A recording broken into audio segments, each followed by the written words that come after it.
Hayatın Işığı programından merhabalar. Bu hafta iki enerjisi yüksek ve çok özel iki konuğum var. Sayın Hekim Selmani, kendisi ruhsal şifa teknikleri uzmanı ve Yusuf Karataş, biyoenerji uzmanı. Hoş geldiniz programıma. Hoş bulduk, sağ olun. Benimle aynı mesleğe sahip olduğunuz için benim için çok keyifli bir program olacağını düşünüyorum. Teşekkür ederim. Öncelikle biraz kendinizden ve yaptığınız işlerden bahseder misiniz? Tabii ki hanımefendi. Bizim yaptığımız daha çok bütün gücün yani bizde değil de ilahide olduğunu ve biz sadece yani kendi üzerimizde yaşadığımızı başkalarının da yaşamasını istiyoruz. Çünkü hepimizde olduğu gibi biz kurbanların kurbanıyız. Yani aileden, işte okuldan, işte çevreden, toplumdan aldığımız olumsuz, negatif düşünce kalıplarını bizim bilinçaltımızda yerleşmiş oluyor. Ve maalesef hep hayata işte böyle olursa ne yaparım, işte şöyle olursa hep korku, endişeler içerisinde yaşadık yani seneler boyunca bunu yaşadık. Ama tabii bunu bir erkek olarak ne yapıyor insan? Bunu dışarıya yansıtmıyor. İşte ego ne yapıyor? Ego her zaman kendini güçlü göstermek istiyor. İşte korkmuyorum, etmiyorum. Ama halbuki işte aileme bir şey olur, şuna bir şey olur, buna bir şey olur. İşte sağlığıma bir şey olur. İşte hep korkular içerisinde insan yaşıyor. Ve bunu da insan normal zannediyordu.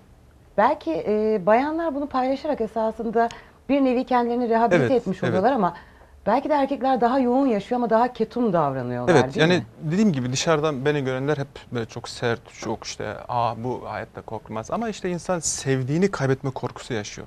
Hep bunlar Hep oluyor. vardır. Tabii hep oluyor ama işte aslında bunların sebebi ilahi bağın kopuk olması. Yani biz diyoruz biz inanıyoruz, inandığımızı zannediyoruz ama sadece zannediyoruz yani o inanç değil. İnanç aslında insanın ilahi sevmesi, ona güvenmesi. İşte asıl inanç budur. Ama bizdeki inanç dediğim gibi yanlış anlaşıldı. Sadece buna inan, tamam oldu. Hayır, öyle değil. Tanımadığın bir şeyi sevemezsin. Sadece korkarsın. O korku da zarar veren bir korku olur. Bir de insanı besleyen bir korku var. Ve O olumsuzlukları da beraberinde tabii getirir. tabii dediğiniz gibi hep olumsuzluklar. Çünkü düşündüğünüz hep olumsuzluklar oluyor. İşte bu olur, şu olur. Hep korkular, endişeler içerisinde bütün enerjiniz gidiyor. Sonra hastalanmaya başlıyorsunuz. Hayatınızda olumsuzluklar oluyor. İstemediğiniz şeyler başınıza geliyor. İstemediğinizi çünkü hep düşünüyorsunuz. Çünkü böyle beynimiz böyle alışmış düşünmeye. Hep istemediklerimizi düşünüyoruz. Ama Ve onları çağırıyoruz. tabii hem çağırıyoruz bir de kendimizi diyoruz ya işte bak ben bunu işte hani şeyden dolayı düşünüyorum. Hani tedbir alayım diye. Yani hep öyle kendi kendimizi kandırıyoruz. Ben olumsuz düşünüyorum çünkü tedbir almak istiyorum. Halbuki öyle değil. Yani insan hep istediğini düşünmesi lazım.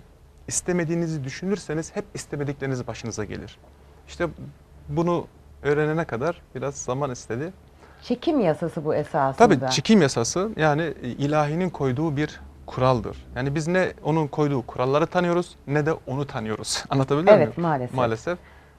Ee, Kaç senedir bu işin içerisindesiniz ve bir ekip olarak çalışıyorsunuz bildiğim kadarıyla. Evet, Ee, Koordineli olarak çalışıyorsunuz. Hani sizden de dinleyelim Yusuf Bey. Siz kaç senedir bu işin içerisindesiniz? Nasıl bu işe girdiniz? Daha sonra da Hekim Bey cevaplarsa sevinirim.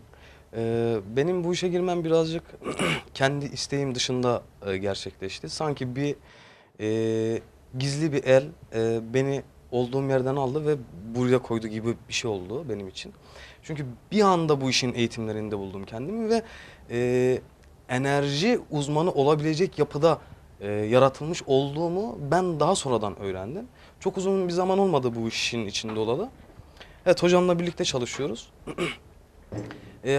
Hastalarımız bize geldiği zaman hocam genel olarak hastalarımızın frekansını ilahi frekans seviyesine getirmek için onlarla bir ön görüşme, istişare yöntemiyle bu psikologların yaptığı gibi sanki onların frekansını yükselterek onların inanç seviyesini yükseltiyor ve onların iyileşmesinin önündeki en büyük engeli, güvensizlik, umutsuzluk engelini ortadan kaldırıyor.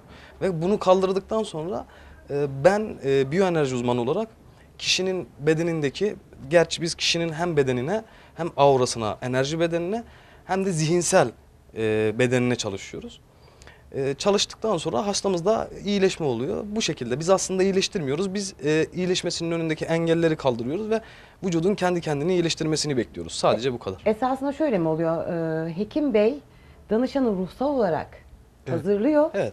Ve siz de olayın geri kalan kısmını, işte fiziksel ve zihinsel olan kısmında yardımcı oluyorsunuz Evet, danışanlara evet. herhalde. Evet. Siz nasıl başladınız Hekim Bey bu işe? Yani hayat sizi nasıl Evet. yönlendirdi buna? Evet. Benim babaannem zaten kendisi Lokman hekimdi. 7 yaşına kadar yanında yaşadım ve hep beni yanında götürürdü ve böylece yani genetik olarak babaannemi sevdiğim için de hani insan hep sevdiği kişinin ne yapıyorsa kişi de onu yapmak ister. Ve 7 yaşından sonra Almanya'ya gittim. Orada da işte çünkü babaannemden bunu öğrendiğim için hep yardım etmek. Yani yaşlılara yardım etmek, işte zayıf olan insanlara yardım etmek. Böyle girdik işin içerisine. Yani hep bu işin içinde doğduk yani daha doğrusu. Sonra 8 sene önce Türkiye'ye geldim ve burada da aynı şekilde bir baharatçıya girdim. Yine yani yardım etmek, bitkisel tedavi konusunda. Sonra orada bir müddet çalıştıktan sonra öğrendim ki bütün hastalıklar daha çok zihinsel. Yani kişi kendi kendine hasta ediyor. Korku, endişe, bütün bu negatif, olumsuz düşünceler bizim enerjimizi düşürüyor. Ve böylece enerjimiz düştüğü için de vücutta bakteriler, virüsler, mantarlar yayılabiliyor. Hastalığı biz çağırıyoruz esasında. Tabii biz çağırıyoruz neyle? Korkuyla. Korku çünkü bütün enerjimizi alıyor. Çünkü korkan bir insanı görün otomatikmen elindeki, ayağındaki bütün güç gidiyor. İşte enerjimizi aşağı çekiyor. Endişe aynı şekilde. Nefret, kin, haset bunların hepsi bizden olumlu enerjiyi alıyor ve negatif enerjileri de üstümüze çekiyor. Ve bütün hastalıkların bundan kaynaklandığını gördüğüm için de daha çok bu işin psikolojik tarafına geçtim ve bilinçaltı konularını araştırdım, ettim. Sonra baktım ki bütün hastalıkların sebebi daha çok insanın ilahi bağla kopuk olması. Yani ilahi bağ kopuksa ilahi uyum yoktur. Yani hastalığın hepsi, yani her türlü hastalık, işte bunu hastalık olarak insanlar ne diyorsa, işte panik atak olsun, işte başka bir türlü hastalık olsun, şeker, tansiyon hiç fark etmiyor. Bunların hepsi yani vücutta uyumsuzluk var demektir. Ve bu uyumsuzluğu bir daha ortadan kaldırabilmemiz için ilahi uyum olması lazım. Çünkü biz doğaya baktığımızda mükemmel uyum var. Hiçbir hata yoktur. İşte bizim bedenimizde de aslında öyleydi ama biz iradeli varlık olduğumuz için biz bozduk onu. Evet. Olumsuz düşüncelerle, korkuyla, endişeyle, işte kinle, nefretle, hasetle bu içimizdeki kötü tohumu besledik böylece. Şeytanın nefsimize verdiği o akılları maalesef kabul ettik. Her şey inanmakla başlıyor esasında değil mi? Evet. Yani olumluya ya da olumsuza inanmak. Tabii. Neye inanırsanız onu çağırıyorsunuz hayatınızda. Bir çekim oluşuyor. Evet, evet. Ve negatife inandığınız müddetçe de bütün negatif olaylar ya da o an geliştirmiş olduğunuz korku neyse Evet. belki gerçekten gerek yok. Tabii. Ama siz farkında olmadan geliştirdiğiniz korkunun hayatınızda tezahürünü yaşıyorsunuz, öyle değil mi? Evet. Çünkü bu atasözleri biliyorsun korktuğumuz şey başımıza Başımıza gelir. geldi. Yani aslında insanlar bunu biliyorlar ama ya gerçekten bu böyle mi? Evet, gerçekten bu böyle. Çünkü hayat 2 kere yaratılıyor ve sondan yaratılıyor. Yani biz bir şeyi ilk önce düşünüyoruz. Düşündükten sonra onu doğru kabul edersek o maddesel hayatta mahkum, yani o gerçeğe dönmesine mahkumdur. Ondan dolayı zihinsel olarak biz bir şeyi düşünmezsek o gerçeğe dönmesi yani olmuyor gerçekten. Burada yani insanlar inanamıyor. Yani bu kadar mı basit diyorlar. Evet. Her şey aslında bu kadar basit. Biz eğer zihnimizi kontrol edersek, hep olumlu düşüncelerle, hep güzel kelimeler kullanırsak olumsuzluk bizi bulması imkansızdır. Bulamaz. Yani dediğim gibi hayat 2 kere yaratılıyor. Biz yaratılmasına sebep oluyoruz bir kere zihnimizde. Buna bir kere sebep olduysak ve bu düşünceyi de duyguyla beslediysek maalesef hep genelde olumsuz duyguyla besliyoruz. Korkuyla. maalesef. Korkuyla bunu beslediğimizden duygu, düşünce birleştiği an bu dediğim gibi gerçek oluyor. Ama aynı şekilde bunu olumlu da kullanabiliriz. Nasıl?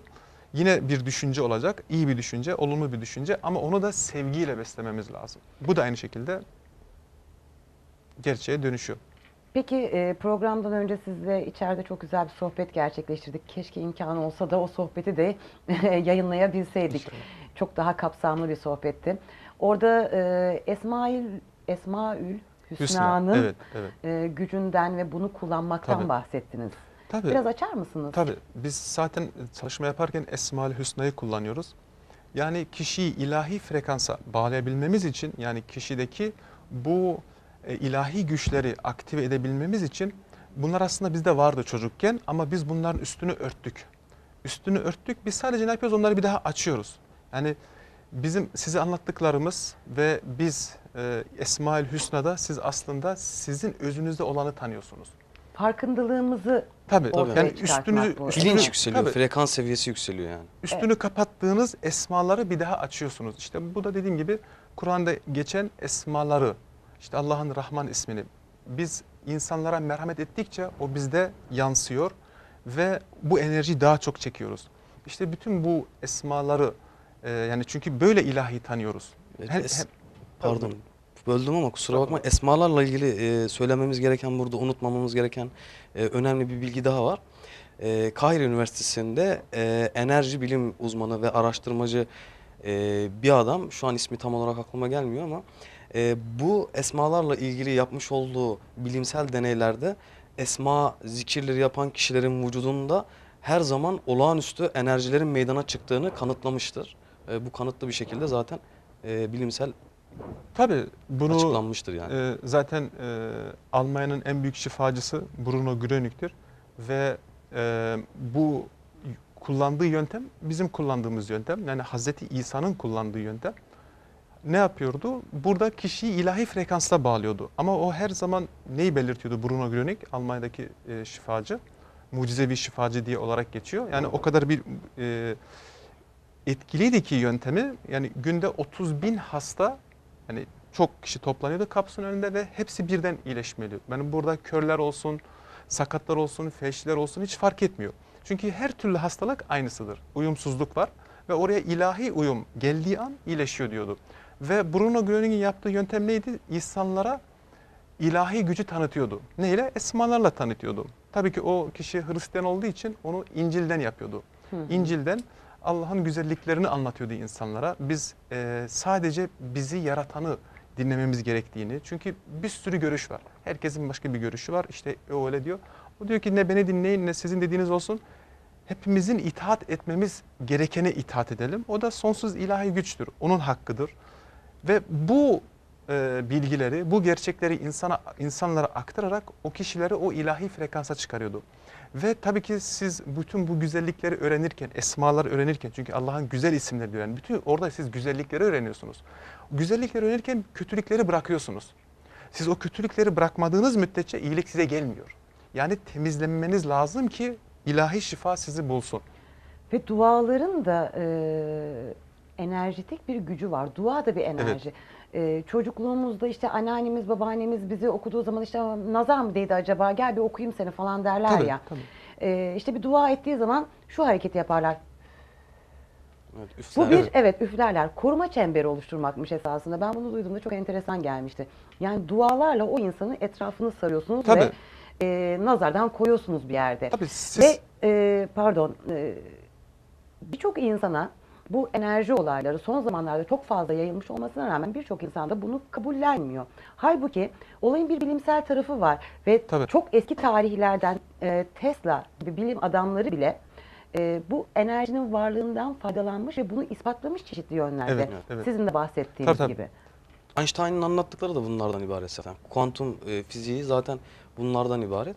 Görünmeyen bir fiziksel alemden bahsediyorlar. Yani bu işin aslı. Peki bu kadar yine dediğim gibi son zamanlarda o kadar fazla teknik çıktı ki bu enerji Evet, olayıyla evet. ilgili. Sizi diğer bu işte NLP, Access Bar, işte Theta Healing gibi birçok sistem var ve insanlar hangisini kendine yakın hissederse onunla şifa bulmaya çalışıyorlar. Evet, evet. Ya da bu işi sırf rant olsun diye yapan bir kesim de var ki bu da insanların inançlarını zayıflatıyor maalesef ki. Evet. Güvenilirliğini azaltıyor bu olaya karşı. Sizi diğer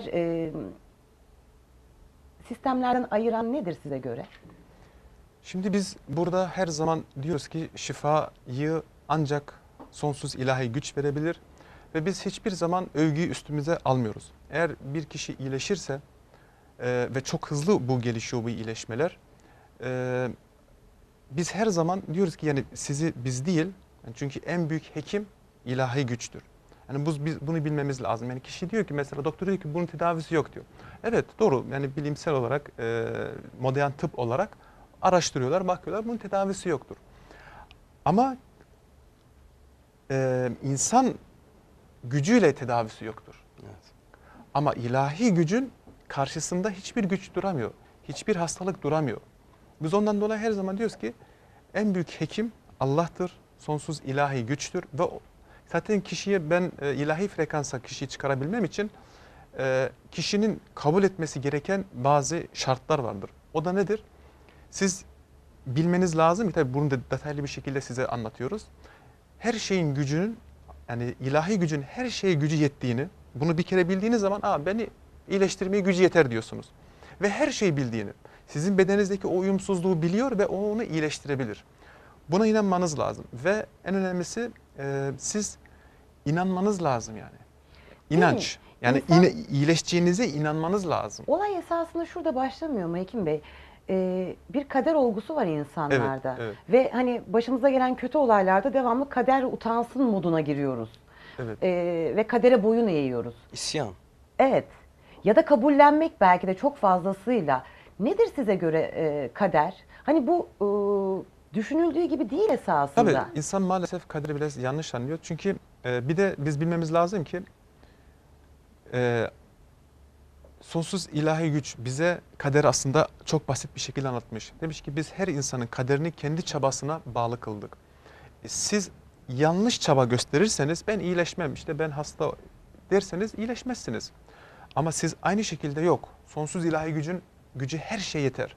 O beni iyileştirmeye gücü yeter. Ve bunu gerçekten inanır. Ve burada güvenmeniz lazım. İşte inanmanız ve güvenebilmeniz için esmayı talim etmeniz lazım. Yani onu üzerinizde yaşamanız lazım. Yani iyileşmek istiyorsanız iyinin yoluna girmeniz lazım. Ve tek bir tane iyi yol var ve o da ilahi yoldur. Yani anında hastalıklar iyileşme oluyor. Yani çünkü mucizevi şifacıda Bruno Göring'de 30 bin hasta bekliyor kapısının önünde ve o çıkıyor sadece Allah'ı tanıtıyor. İşte Allah'ın gücün her şeye yettiğini, bizim bu kötülükleri bırakmamız gerektiğini. Kötülük nedir? Dedikodu. Dedikodu gerçekten kötülük dedikodudur yani. Veya kötü haberleri yaymak, bu da bir kötülüktür. Nefret, kin, haset, cimrilik, bütün bunları bırakmadan iyilik size gelmiyor. Yani biz iyiye doğru gitmemiz lazım. İyinin yoluna girmemiz lazım. O zaman iyi ile beraber olduğumuz için sonsuz ilahi güçle anında iyileşme oluyor. Yani 20 sene felç olan insanlar çok kısa bir zaman içerisinde iyileşiyorlar. Veya hiç tedavisi yoktur denilen hastalar çok hızlı bir şekilde iyileşiyor. Ama sanırım bunu sadece sizin yapmış olduğunuz işte danışanlara karşı sadece hastalıklarla ilgili değil. İnsan hayatındaki olumsuz bir takım duygular, olumsuz hayatında giden olumsuzluklu... O da bir hastalık. Evet, hayatındaki olumsuzlukları da düzeltebiliyorsunuz Tabii. bu bağlamda değil mi? Mesela Yusuf Bey size programın sonuna doğru geliyoruz ama birazcık izleyenlere açıklamak açısından. Olayın bu kısmında biyoenerji çalışması olarak neler yapıyorsunuz kişi üzerinde? Çakra düzenlemesi mi yapıyorsunuz? Evet. Zaten kişilerde hastalıklar meydana geldiği zaman biz biliyoruz ki enerjisel bedende ilk önce o hastalık meydana geliyor. Ve hastalık fiziksel bedene enerjisel bedenden daha sonra iniyor. Ve indikten sonra fiziksel bedene o hastalık enerjisel bedendeki bozukluk hala kalıyor, baki kalıyor. O yüzden biz önce enerjisel bedeni tamamlıyoruz ve tamamladıktan sonra çakralarını dengeledikten sonra ve negatif enerji blokajlarını hastada çözdükten sonra tamamlanmış enerji fiziksel bedene uyumlanmaya başlıyor. Ve bir süre alıyor bu. Kimisinde hocamın dediği gibi anında olabiliyor, kimisinde biraz zaman alabiliyor ama genel olarak kesinlikle iyileşmeler gerçekleşiyor. Herkes iyileşiyor mu? Tabii ki de hayır. Ama genel olarak bu iyileşmeler gerçekleşiyor. Çakralarını düzenliyoruz ve kişinin hem zihinsel hem ruhsal hem fiziksel bedenini bu şekilde bu vesileyle iyileştiriyoruz. Esasında bu konu o kadar kapsamlı ki hani yarım saate, bir saate belki birkaç güne bile Evet. sığmayacak kadar detay içeriyor. Fakat programımızın süresi belirli. E, Ben programı sonlandırmadan önce şunu merak ediyorum.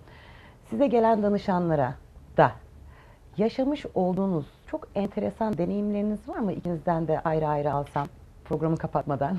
Tabii buyurun. Buyurun hocam. Tabii ki buradaki konu nedir? Ben daha çok telefon üzerinden seans yapıyorum. Çünkü Türkiye'nin her yerinden arıyor insanlar bizi. Ve aslında çok üzücü bir olay. Herkes mutsuz diyebilirim neredeyse. Yani Evet, çoğu maalesef. insan mutsuz. Parası olan da mutsuz, parası olmayan da mutsuz. Çünkü ilahi bağ kopmuş. Yani sonsuz sevgi kaynağından bağımız kopmuş. Ve insanları bir daha o bağla bağladığımızda, yani o kişinin o enerji, o ilahi gücün bir daha tekrardan o kişiyle bağlanmasını sağladığımızda inanılmaz sonuçlar alıyoruz. Yani daha önce işte bittim, işte hocam ne yapacağımı bilmiyorum diyen insan birdenbire ben bunu başkalarına nasıl yayabilirim Uyanış moduna, yaşıyor. evet, yani uyanış seansları diyebiliriz gerçekten. Yani kişi birdenbire karanlıkta olmadığını ve sonsuz sayıda kapıların ona açık olduğunu, bunun farkına varıyor. İşte insanı bu hale sokan nedir? Ümitsizliği veren kimdir? Şeytandır, iblistir. Ondan dolayı kişiyi o şeytanın pençesinden çok basit bir şekilde kurtarabiliyoruz. Nasıl? Biz değil tabii ki. En büyük hekim olan Allah'tır diyoruz ve o onu kurtarıyor. Nasıl? Çünkü karanlığın hiçbir hükmü yoktur.